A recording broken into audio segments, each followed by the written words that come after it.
Hi everyone, welcome to North and South. Just a little bit of a preparation for today's podcast. I didn't quite get the sound right on my new recording equipment, so although the quality is a lot better, the actual volume is a bit lower than I intended, but I'll remedy that for the next one, I promise.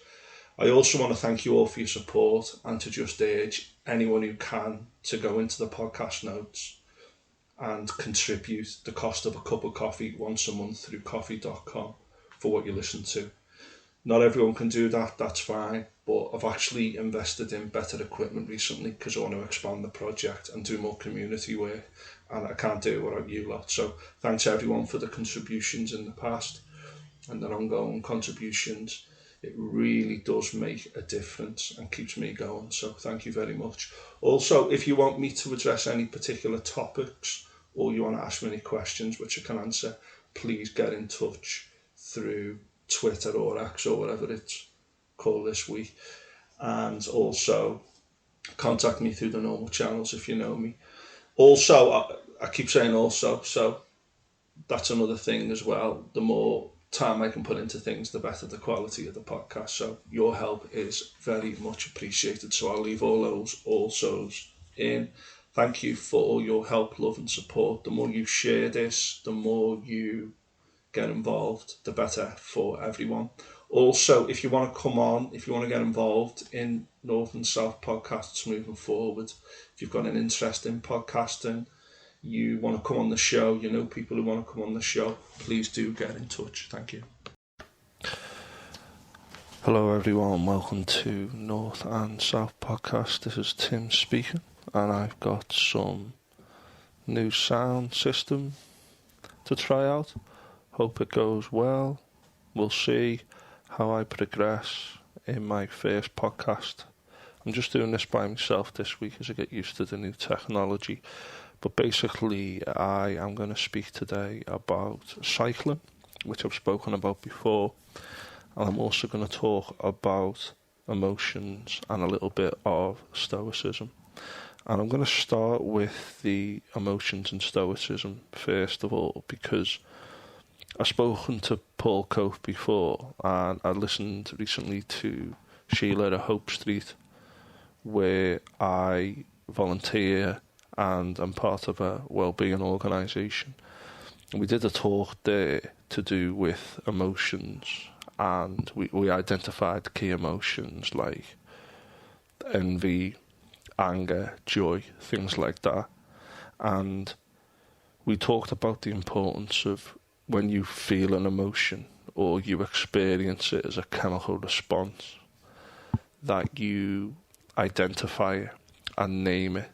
And we call that kind of metacognition, when you take a step back and acknowledge that you are experiencing a particular emotion. And emotions can be good, emotions can be bad, emotions can be neutral, but it's how we interpret them and how they impact us in the world, which is the important thing. So do you reckon that the chemical kind of stimulation that goes with the emotion lasts for about 90 seconds?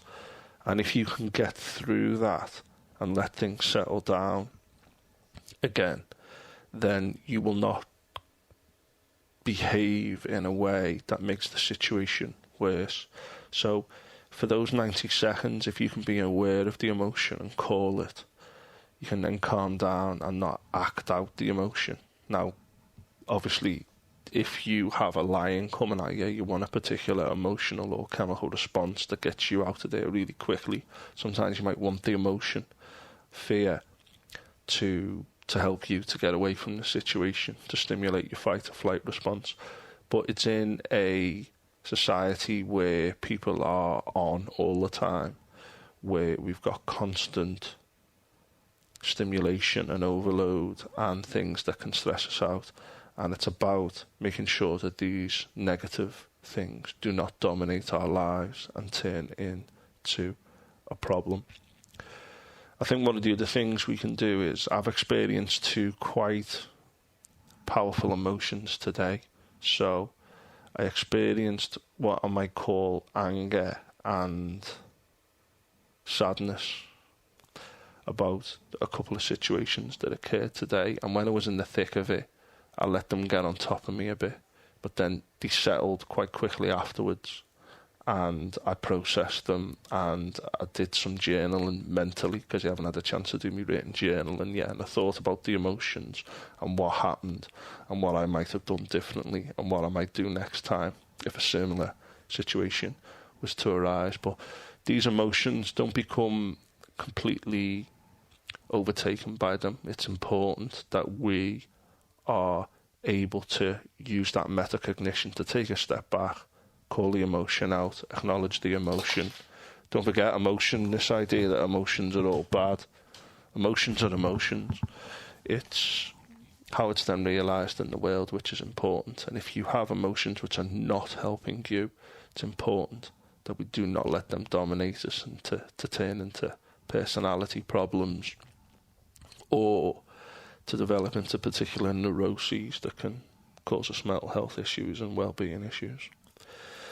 Now, one of the most famous Stoics often said, I forget which one it was now, whether it was Marcus Aurelius, but when something happens, it's important that we don't get upset, because that affects our judgment and what we need to do to come up with a solution to the issue. And it might just be that you have a big problem, but you come up with a little step that you can take towards kind of dealing with the problem in the longer term or the medium term, or even like an extended shorter term.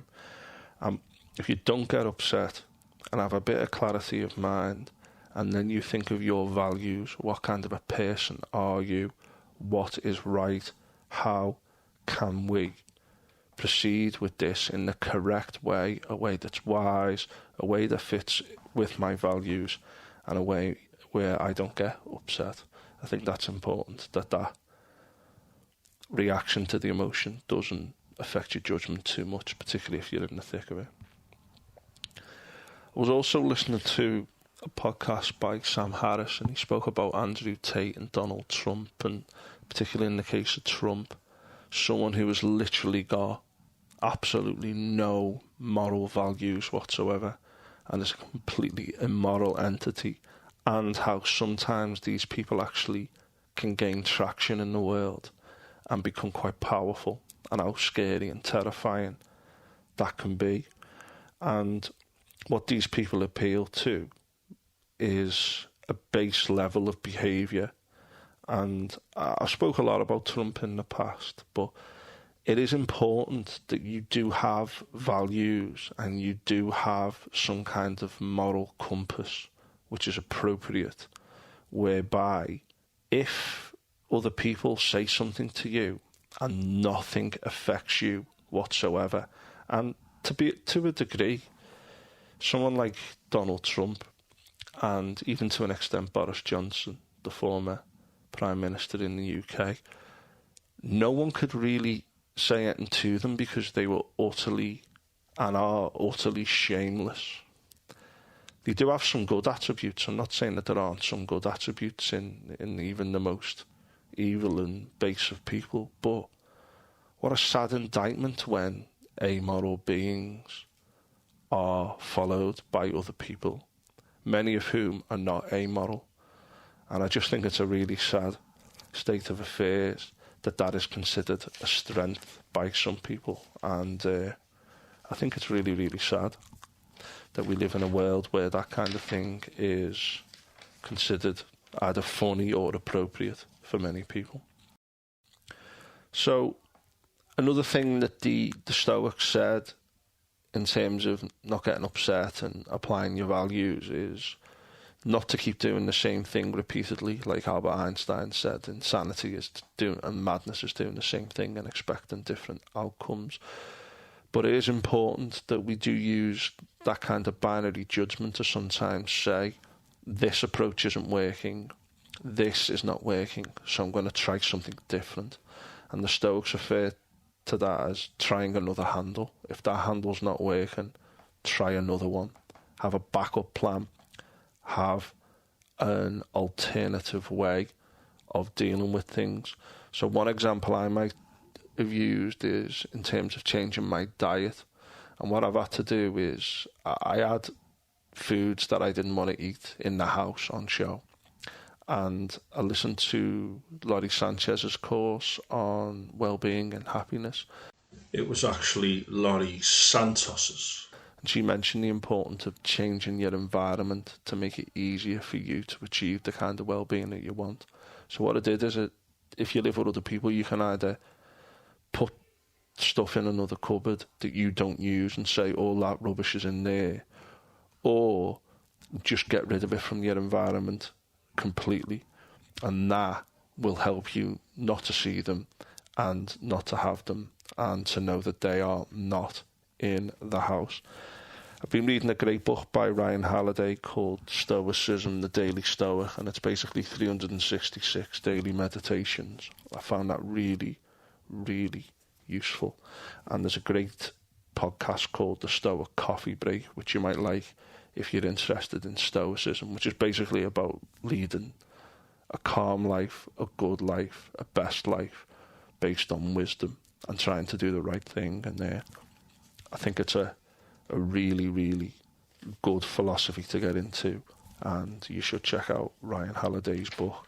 There's other Stoic stuff you can read as well. I did try Marcus Aurelius' book, Meditations, but I didn't find it the most useful. I found the more modern interpretations of Stoicism a little bit easier going, which isn't to say that you should not check out the originals.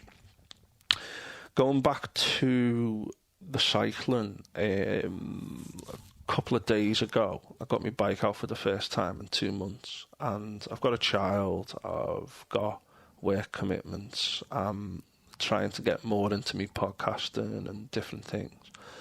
It's very hard to spin so many plates, and I've been cycling less, so I'm off work at the moment for 6 weeks as a teacher at the moment, and I'm thinking, I haven't been out on my bike. So I went out at 10 a.m. yesterday, or the day before, and it was a pretty mixed day, bright but possible rain, and I cycled from Ormskirk to Bearscow, which was my original destination. And Bearscow is a little town about, 3 miles away from Ormskirk, which is also a nice little town. There's lots of green belt in that area. And I went to a place called Newbury, and I went past a cricket ground that I played on years ago, and I'm talking 15 years ago, and I haven't been back since, and just stimulated a little bit of memory there. And I'm going through this lovely little town, these lovely little villages, and I turned up this big hill, and I didn't realise at the time that this big hill that I could see like the end of the road, that was only about 1/6 or 1/8 of the actual height that you needed to climb to get up this hill. So I was going up and up and up and up, and I was saying, this is tough. So I stopped, I had a drink of water, and I wasn't to say I was hyperventilating, but I was really tired.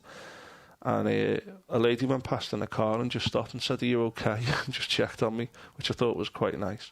And then she drove off when I said, yeah, I was just having a bit of a breather. But I got to the top of this hill, and I could see for absolute miles. I could see landmarks on the horizon, and I realised I was quite far from where I started, Ormskirk, and I thought, I better get back there. So I was listening to podcasts while I was cycling, and the scenery, the green, the nature was just beautiful. And I was getting all the endorphins and the positive hormones, and thinking, I'd forgotten how good cycling is. You're just getting out there and you're travelling, and you're still part of nature. In a car, you're not in nature in the same way, which I spoke about on the last cycling podcast. But it was absolutely brilliant, and I really, really enjoyed it. And this hill that I got to the top of, I then went down the other side on this small road, and I don't know how fast I was going, but I was picking up quite a bit of speed. I had to be careful because there was a little bit of damp on some of these roads, and I literally crossed this line where it went from completely dry to completely wet, and then vice versa again.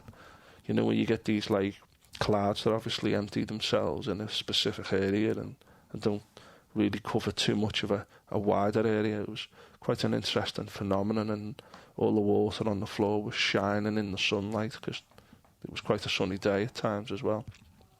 So I flew downhill with the wind whistling through my hair, absolutely thrilling. And I went through Skelmersdale, a new town, just kind of hit the outer edges of Skelmersdale, which is famous for having lots of roundabouts because it's a new town. Found myself going back through Newbury, went through Latham, found this beautiful road that I recognised the name, and I said, I know where this road goes. So I went down and I thought, oh, maybe it's not the same road. And I don't know, about 2 miles later I emerged where I thought I would, and it was nice and it was close to home again. And I was absolutely buzzing for the rest of the day. And to just get out in nature and see the green, and to see the weather, the rain, and then the rain stops and then the sunlight comes out, to see the green belt of the countryside, it's just absolutely beautiful. And if anyone is a cyclist and you haven't been out for a while, or you live somewhere where you can get out in nature, even if it's a walk, just tap into that, because it's absolutely brilliant to get out there and just get into nature, which is a topic I'm going to be coming back to again in the near future on another podcast. Anyway, that's a bit of Stoicism, a little bit on emotions, a little bit on these amoral people that many people find interesting, and some people think they're good. That's not the way we want to go. Also a little bit on cycling and exercise, and a little bit more detail on some of the Stoics there as well, and some of the things that you might want to check out. Also about the importance of changing your environment to make it better for you in your own home. So remember, if something happens, don't get upset. Stay nice and calm. Think about your values and what you want to do. And if you find out how to live the truly good life, please let me know. See you later, everyone.